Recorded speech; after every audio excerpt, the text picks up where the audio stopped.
Hoje nós vamos falar de otoplastia com o cirurgião plástico Dr. Fernando Amato. Primeira pergunta, como funciona a cirurgia conhecida como para resolver a orelha de abano?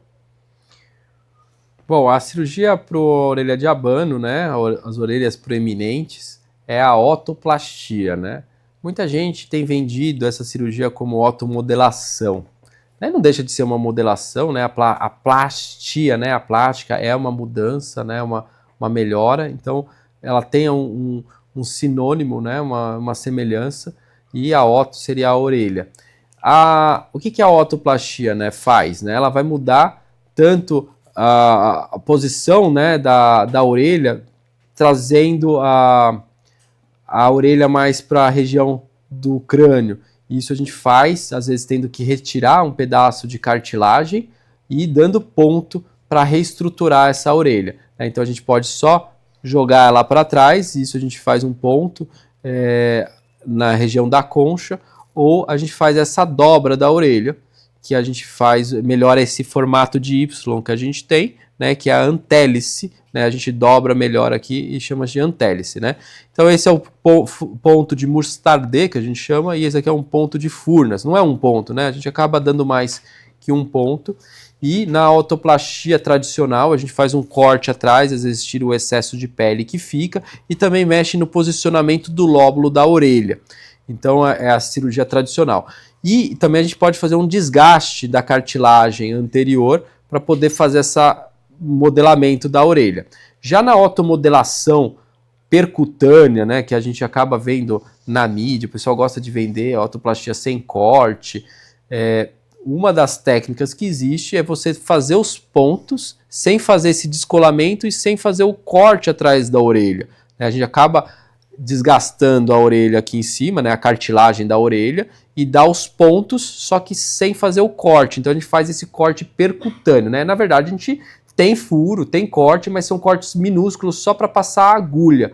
E é uma cirurgia para que quem faz uma otoplastia tradicional entende onde está a cartilagem, como é a cartilagem, onde é o pericôndrio, a gente consegue saber se a gente passou ou não o ponto no lugar certo.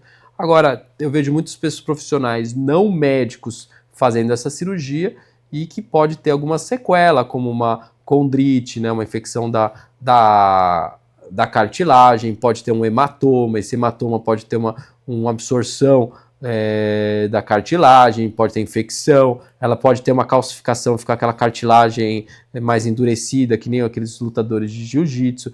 Então, existem várias técnicas. Agora, a otomodelação real é o que a gente faz em criança quando nasce, né? A criança quando nasce tem uma alteração que a gente consegue modelar nos primeiros dias, usando ou prótese de silicone para isso, que existe prótese para isso, ou às vezes até com micropora, a gente faz uma microporagem reposicionando a orelha, que é uma alternativa para fazer nos primeiros dias na criança quando nasceu e tem uma deformidade na orelha.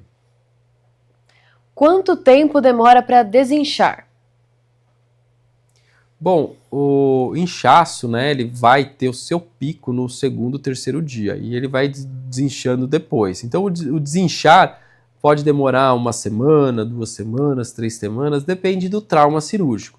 Quando faz percutâneo, o inchaço melhora mais rápido. Então, geralmente, uma semana o paciente já está com uma orelha com aspecto normal. Mas uma técnica aberta, às vezes, pode ter um inchaço ali que perdure, às vezes, 3 semanas.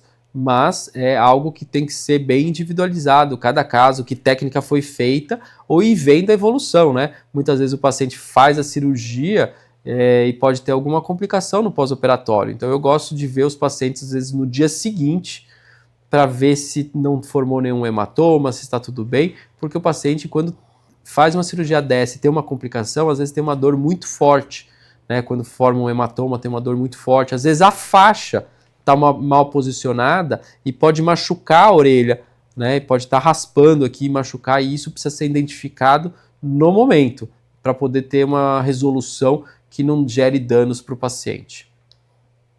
A partir de que idade é possível fazer a otoplastia?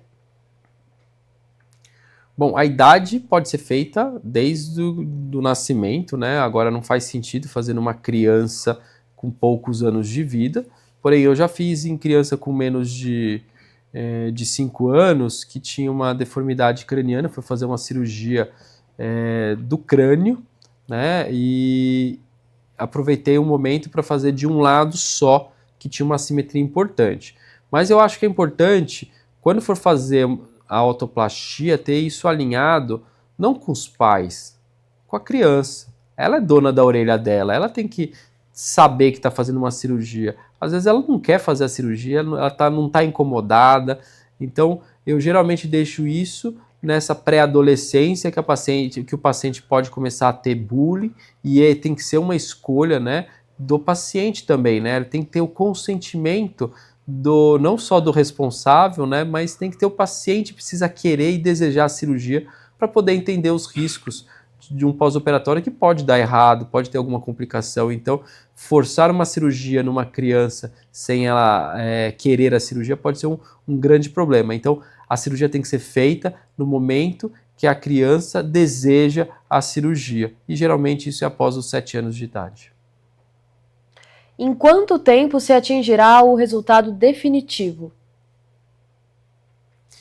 Bom, o resultado definitivo é quando já desinchou, né? Então, como eu falei, o inchaço pode sumir com 1 semana a 3 semanas, mas o resultado, o posicionamento é aquele que a gente deixou. Agora, pode soltar um ponto, né? O ponto pode perder, o paciente pode ter um trauma e pode perder o resultado com o tempo. Então, o resultado definitivo em relação a numa percutânea, né, que não tem corte, ele é muito rápido, com 3 semanas é aquilo mesmo que ficou.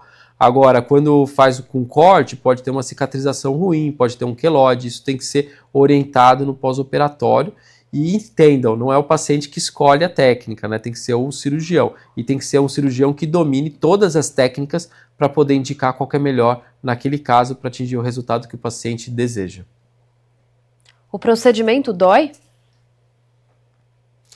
Dor nunca é bem-vinda em nenhuma cirurgia, né? Ninguém quer ter dor e nem o cirurgião quer que o paciente tenha dor. Então, a dor é um sinal de alarme. Se alguém está tendo dor, a gente precisa identificar o que está acontecendo. No caso da otoplastia, às vezes a dor pode estar relacionada a uma infecção, a um hematoma ou mesmo a um posicionamento da faixa errada. Ou às vezes pode estar dobrada a orelha. A gente faz o curativo e a orelha pode dobrar na hora de fazer o curativo e quando passa o anestésico o paciente está sentindo dor.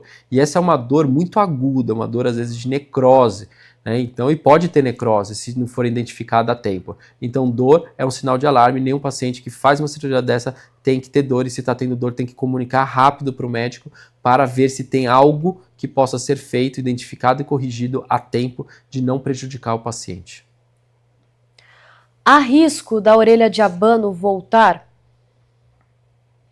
Dependendo da técnica utilizada, o voltar do jeito que era não vai voltar, mas ela pode ter uma perda parcial de resultados. Então, como a gente fragiliza algumas regiões da cartilagem, traciona, ela não vai voltar 100%, mas ela pode se soltar o fio, né? Às vezes o paciente tem uma reação a fio, uma infecção do fio, a gente tem que tirar o fio, tira o fio e a orelha continua do jeito que está. Então, não necessariamente perder o fio vai perder o resultado, mas pode perder parcialmente se tiver alguma intercorrência com o fio, com a cicatrização. Então, alguma coisa pode acontecer. Às vezes, até queloide você faz uma cirurgia para melhorar e a paciente fica com um queloide grande na orelha. Isso não é desejado. Obrigada e até o próximo Giro das Cirurgias Plásticas.